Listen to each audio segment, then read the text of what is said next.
Boundaries, and a listener story. One of those struggles you'll have if you've been abused or simply not even been taught how to do it is boundaries. Learning them, setting them, establishing what works for you personally. This is something that I think, even as a people pleaser, it can be a struggle to figure them out. What I have even found is that I can do both in a healthy way. What? You're probably thinking. There's no way you can be a people pleaser with boundaries. I beg to differ. But then I'm always different from most. I am a people pleaser to a point, but I'm also a personal pleaser. I will do nothing that doesn't bring me a semblance of pleasure. Many don't quite gather that, or they don't think I work hard if they hear that. I work from when I get up in the morning, about an hour or so after, until the moment I head to bed, just trying to bring money in. So that's around 9 a.m. until 10 p.m. at night. I know nothing but hard work. There is an element of pleasure in it because I use that time to respond to messages with my phone or check in this game I play with. It's a sci-fi game I thought was a chat app, but is actually a really interesting game. It's called Love and Deep Space. I'm sure men may like it, but it's definitely geared toward one particular type of person. For me, the storyline behind everything tickles my creative muse. And I do like the characters too, because, hi, female. But for those who like to collect cards and battle with the stats and similar style of games, it has that too. I prefer story more.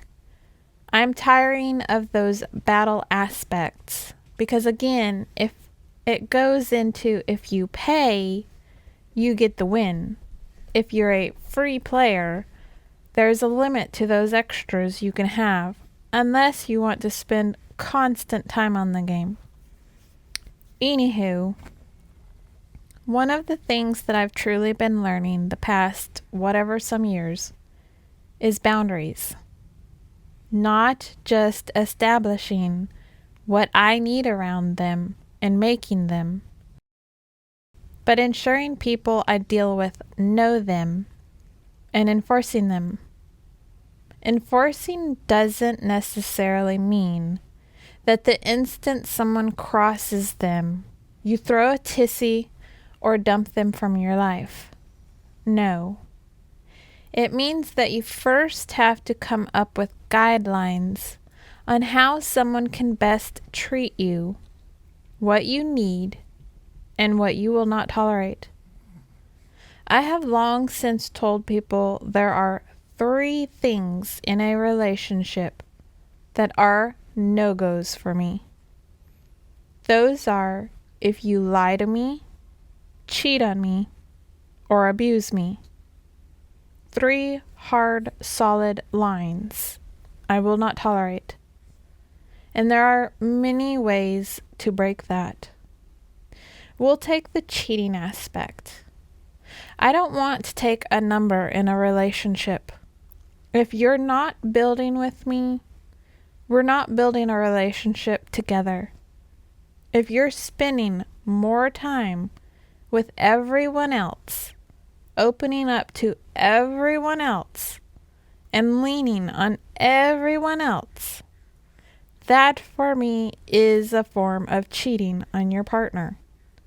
Because you're emotionally not there with your partner, but giving it to a ton of other people.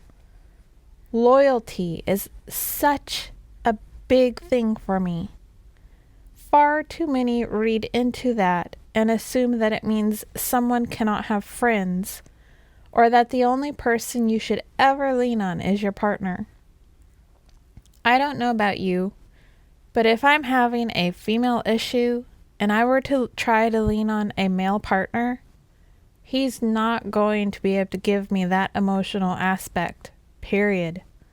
He can support me, but understand? Hardly. Stop freaking reading negatively and all-encompassing into things like that. I'm referring to a partner, like I've dealt with, who would give me breadcrumbs, and meanwhile, when they needed to lean on someone, I was not that person. It was a random, casual new friend, or another friend. It was time and again asking for everyone's advice but mine, leaning more on another person consistently and effectively building a relationship with everyone but me. I was a stranger in their world, in their life, and in their thoughts. I was nothing. That's emotionally cheating for me. I would never in a million years lean on another man while I was in a relationship with a partner. I would never in a million years give everyone more attention than my partner. I would seek them out first with a problem I have with the relationship. Not friends, not family, nobody but that person, because that person was who I wanted to build a life with. So a lot of those things for me is in a realm of it. Abuse could be emotional, it could be physical, it could be a lot of things. I would go through them with a partner long before we even fully got into a solid relationship. And I would fully want to know theirs, because to me, if you're not compatible with someone and addressing things long before you're officially together, that is a huge red flag right there. Have the difficult conversations long before you emotionally invest and attach with your heart. I have had a ton of discussions recently with a couple men I've slowly been getting to know, because I want to know if I work for them, but I also want to know if they work for me. Do we have the same outlook on life? Same core values? Same ability to communicate? We can be different, but how are we going to address those differences? Can we grow together because of it? Because no matter how well you work together at the start, once real life really starts to hit, and once that new fades, you are going to face some harsh, cold realities. And if you're not with someone you can really get uncomfortable with and discuss the hard stuff, well, there will be friction. There will come chaos.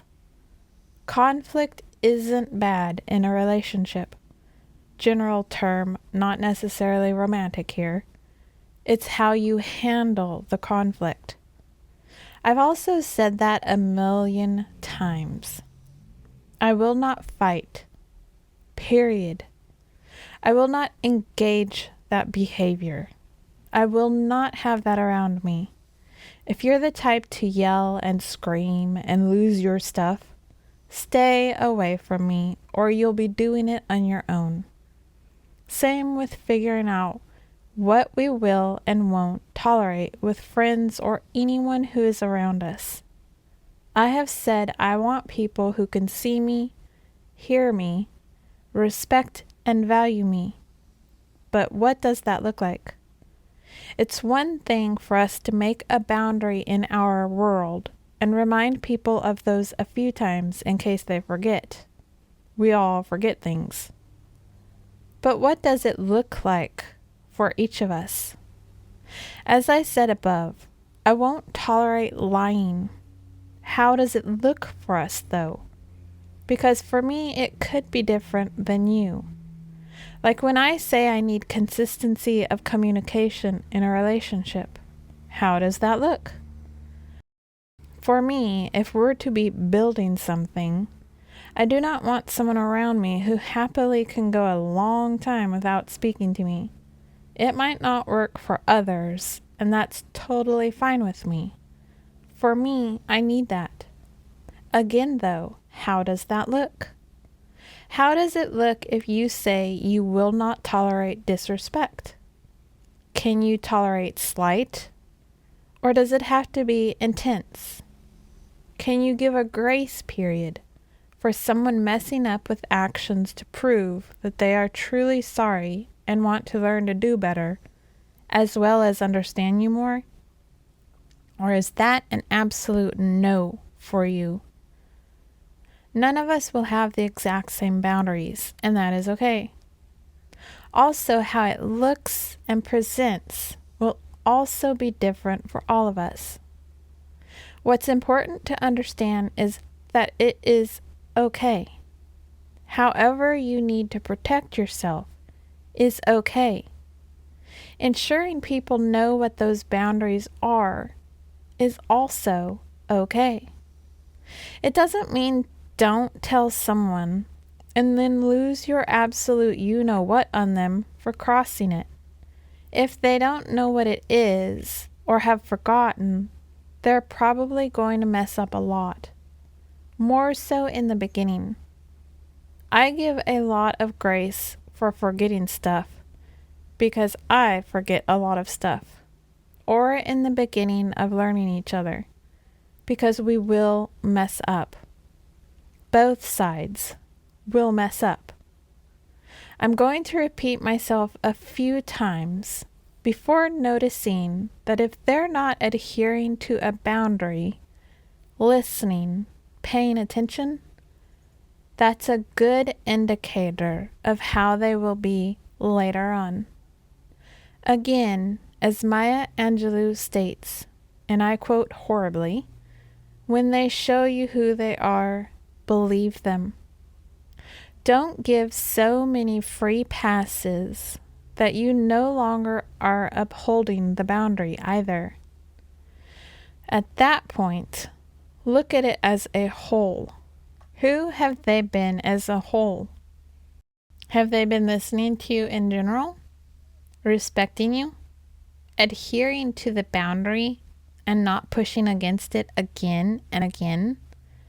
How far will you allow that to go before you're wanting them in your life more than you want the right person who will treat you with respect? That's a huge part of what I am looking at now when I look at getting to know people. There isn't one person in my life, including those men I'm getting to know, who I can't walk away from. That doesn't mean it would be easy. One in particular already, as I have told him, it would hurt. I'd be sad. I wouldn't be partying it up if he and I went our separate ways. That does not mean that I need him in my life so badly that I will sacrifice a boundary to make him happy and not hurt his feelings. That doesn't mean that I will do anything to keep him in my world. That doesn't mean that if we did go our separate ways, there isn't someone better. That tells me that each of them are healthy options for me. As long as it keeps going that way, that tells me everything I need to know about them. Same as for them if they can say that about me. It's not just about me. If they can't also say that for me, we don't fit, period. I heard this quote, yes, I love quotes, where they said, if not this, then better. If this doesn't work out, then it means that better is out there for you. That can be for anything: work, friendship, romantic relationship, maybe things that aren't coming to mind for me right now that you're thinking of right now. If not this, then better. If this doesn't work out for you, that means that better is yet to come. I used to be in this place all my life where I didn't think so. I couldn't see that, but it's the truth. Your last relationship, better or worse than this one? Your last job, better or worse? It'll be rare that we say it was better. My last relationship had issues, and I was a part of plenty, but it wasn't a bad one overall. So in truth, that means that the next one more than likely is going to be incredible. If not this, then better. Always remember that the people who most belong in your life will adhere to boundaries. They will not make you feel wrong for them. It's important that you respect theirs as well. If someone needs to take it slow, take it slow. If someone doesn't want to and you are okay with that, jump right in. I am personally not into that, but hey, you do you. I can feel where something will be right for me. Tell that person, but it doesn't necessarily mean I'm ready to marry them tomorrow, or that I would. It just means I'm openly communicating the potential and where my mind is, because I don't play games. That's a boundary I offer as much as want. No game playing. Open, honest communication. A boundary can be soft, hard, flexible, or whatever you make it. Someone else cannot tell you what you need, what will work for you, what you need to do to feel best in a relationship, general term. Over time, they may even change for you. I used to be hardcore with some of mine that I no longer even have. Like, don't touch me. I'm not kidding about that. For a long time, after I was raped, I made it very clear to any man who ever got near me, do not touch me. More so, unless I okay it with you. Do not touch me or try to right now. One crossed that line, and that was one of my hardest boundaries I ever upheld, because at that time, touch didn't feel safe. I told him repeatedly, do not do it. Do not touch me. And not only did he, but he'd grabbed me and pretended to throw me toward a sprinkler. So I not only was terrified of being around him, but I was set severely back in my healing for a long time because of it. After that day, he violated that boundary, which I had even reminded him of on that day before he came near me. I never spoke to him again. Period. I didn't even bother to explain. Now I probably would. I'm actually getting really hot thinking about it.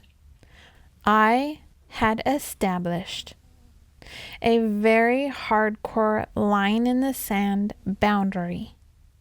And not only did he cross it without a care in the world to my feelings and emotions. And yes, he knew I'd been raped and why I said not to touch me. He crossed it. Then he laughed about it. That is a dangerous human to be around. More so for me at that time, a rape victim who couldn't handle physical touch. I cannot stress that enough for you. If there is a boundary you need to firmly establish, and someone crosses it and you don't feel safe, run.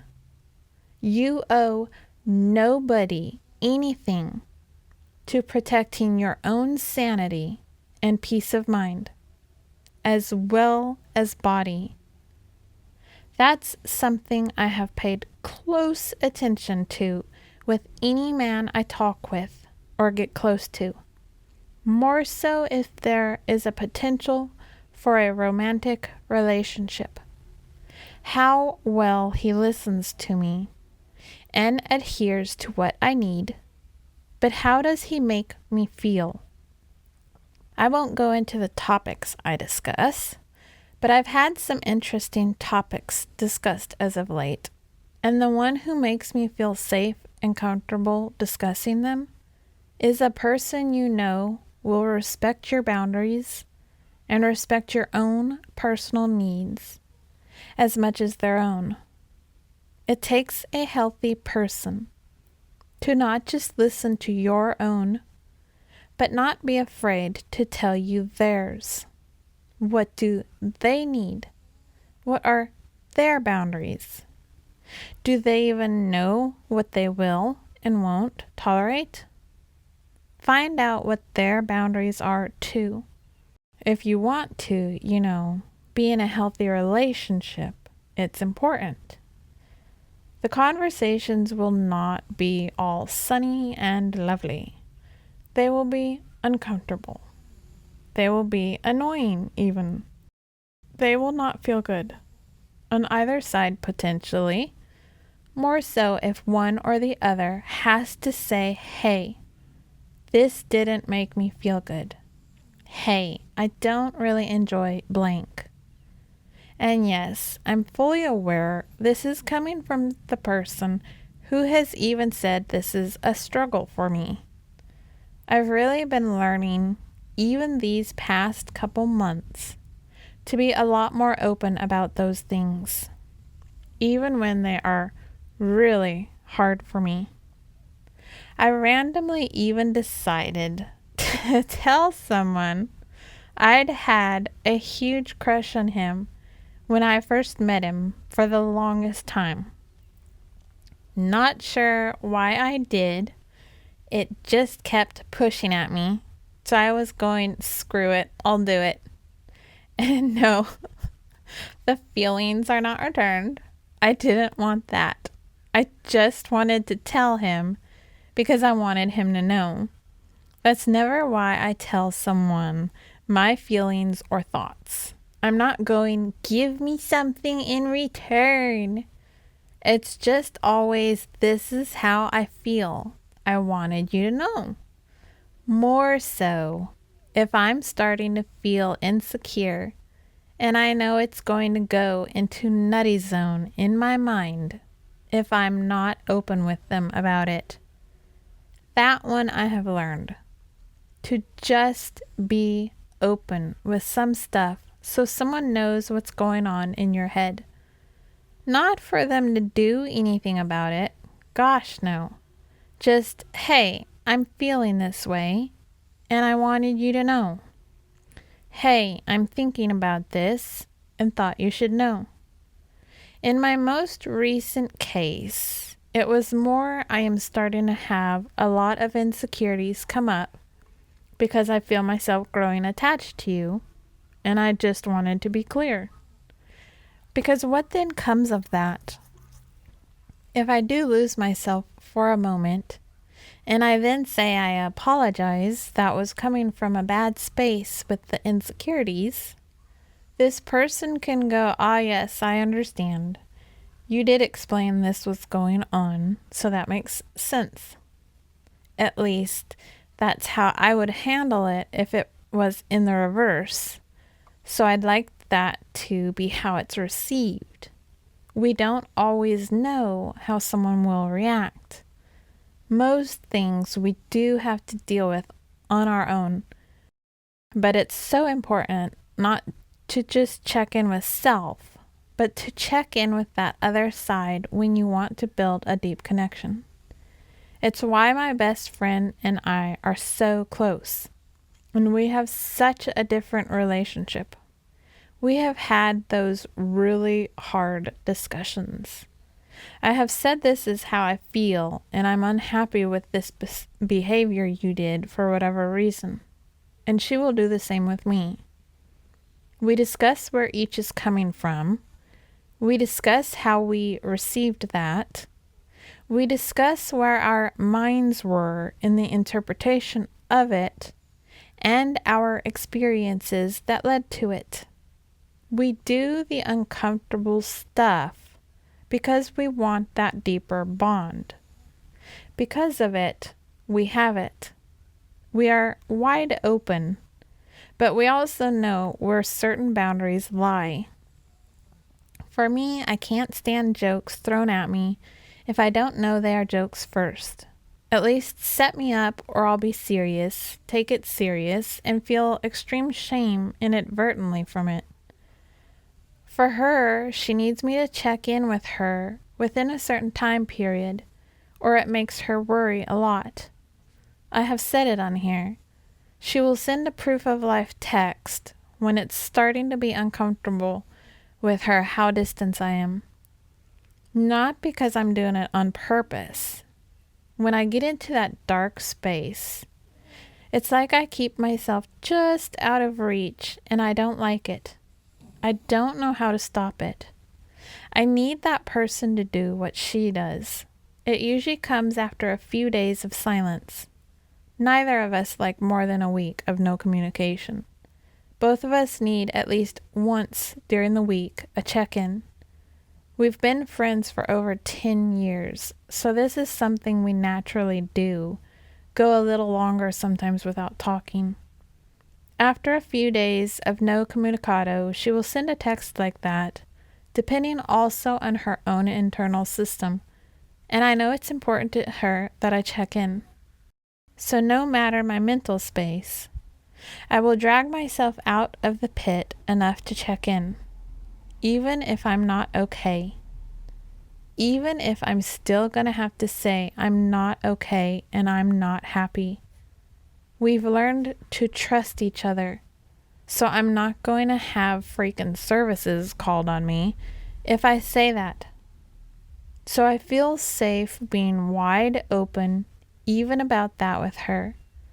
She knows I will not do something just because I say it. Sometimes I just need to say it. Because again, it goes into that for me. Sometimes I do need to be that open with someone on where my feelings are and what's going on inside of my head. Not to be fixed, just to be heard, just to be understood. It's not wrong to find areas to establish boundaries and uphold them. It can be really hard. We don't want to hurt someone's feelings. We don't want to cause strife. I hate causing stress. I hate having to have anything but peace around me. However, the only way to truly having peace and ease around us is sometimes causing a bit of a storm. The sun will come out after a storm, and everything lights back up. Conflict is necessary for growth. I will repeat that. Conflict is necessary for growth. If you think conflict means fighting, screaming, yelling, being argumentative all the time, maybe learn a bit more about it. It doesn't mean we don't sometimes lose it on one another. Also doesn't mean that's all that will help. Growth comes after discomfort. Growth comes inside of learning, healing, communicating our wants, needs, and boundaries. Now, we have a very special listener submission. I'm excited because this is my first. So this is a Christmas story sent in from Stephen, and it's pretty funny, I have to say. I think we can all relate to it in some way. Christmas, early 1980s by Stephen. So we had gotten a microwave for the house as a present to us all, and we opened it on Christmas Eve. I was 11, so old enough to know this was kind of cool, and I was fascinated by the technology. It even had a digital display, not a dial, and was considered fairly fancy. It came with a bunch of preset buttons as well. My dad was fairly excited, but my mom was very apprehensive, no matter how much he tried to tell her how much it would speed up cooking and help thaw things if we forget to take something out of the freezer and so on. She was very happy doing her baking her way and felt it was an intrusion. Now, she wasn't a stay-at-home mother by any stretch. This was Gen X time, and I was a latchkey kid. She just had her way and was a little resistant to change. Now, I knew this meant I could get different Hungry Man dinners when I was babysitting my younger sister, and we wouldn't have to wait for the oven to warm up and cook. We could put them in the microwave, and insto presto, dinner is ready. Yes, I was babysitting my 7-year-old sister when I was 11, but this was the 80s. So here it is Christmas morning, and we had all had our breakfast, and we thought, what should we do for the initial break-in of the microwave?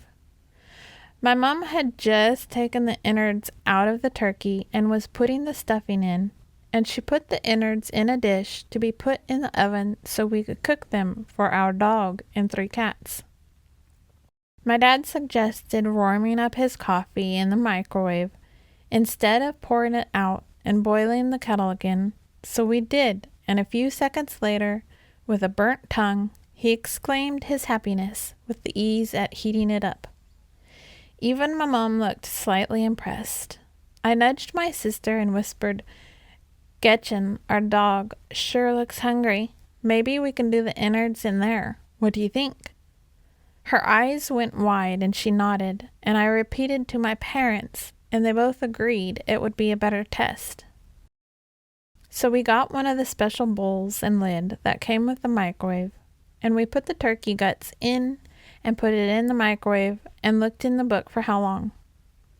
As you can imagine, turkey innards was not in there. After a bit of discussion, my parents decided that it was essentially chicken, so they found a cooking time for raw chicken, and we took it out, weighed it, and put it back in. Now here is the issue. My mother could not, for the life of her, accept it would take such a short time to cook the innards, and even my dad seemed a bit surprised, so they thought they would add an extra 3 minutes. I don't remember the original time, but I remember the 3-minute comment. It would become a running joke in our family. We left the kitchen to start opening presents. We could hear the microwave whirring in the kitchen, and we started opening some gifts from overseas when we heard a loud popping sound. And then about 20 seconds later, the finish beeping started on the microwave. We all ran into the kitchen, and my dad told us to hang back, and we could start to smell an awful smell. He opened the door to the microwave, and if I had seen Alien at that point, I would have said it looked like something had popped out of the microwave dish and exploded all over the inside of the microwave. I thought it looked cool, but the god-awful smell.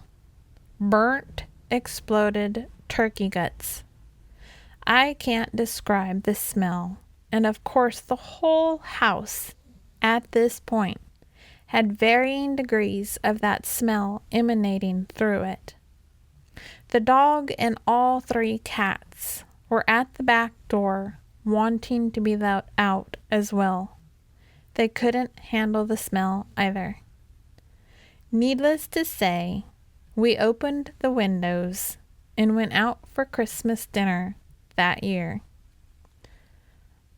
I don't know about you, but I can relate to that kind of stuff with how many times my mom would stink up the kitchen cooking broccoli in the microwave. More to come. Thank you for reading and subscribing, or listening in this case. I know how valuable your time is, so it means so much that you are here, and I'm beyond grateful you chose to spend this time with me. What are your thoughts? Engage with me and start a conversation. Just don't be rude about it. If you'd like a chance for your story to be read and featured, get in touch at stories2read@KimberlySueIverson.com. A new episode and blog is dropped every Wednesday on KimberlySueIverson.com or on YouTube under Kimber Bites. That's KimberBites, Kimber Bites. And don't forget to check out my Ream subscription page. Another chapter is up. I'm releasing Guardians of the Void chapter by chapter over on Ream right now. I will be releasing my Priestess World as well soon, long before the public gets the books. You'll be able to read the chapters as I write them and help with the world. You'll get to read extra scenes that may not make the cut either. This is still being thought out on how I will, so they haven't been posted yet, but stay tuned. Also, that world is still in progress, but I have written almost 3 books. I'm nearing the end of the 3rd one. That's the one that when you follow me on social media, if you see the updates, that's the one it's about. If I actually do some writing and get all excited, that's typically the world I'm writing in. So check out reamstories.com/KimberlySueIverson. That's reamstories.com/KimberlySueIverson. reamstories.com/KimberlySueIverson. That link also will be in the description box below, unless I completely forget to add it, at which point you can remind me. What follows are mistakes, bloopers, or audio mishaps that occur during filming. Enjoy. Have they been listening to you in general?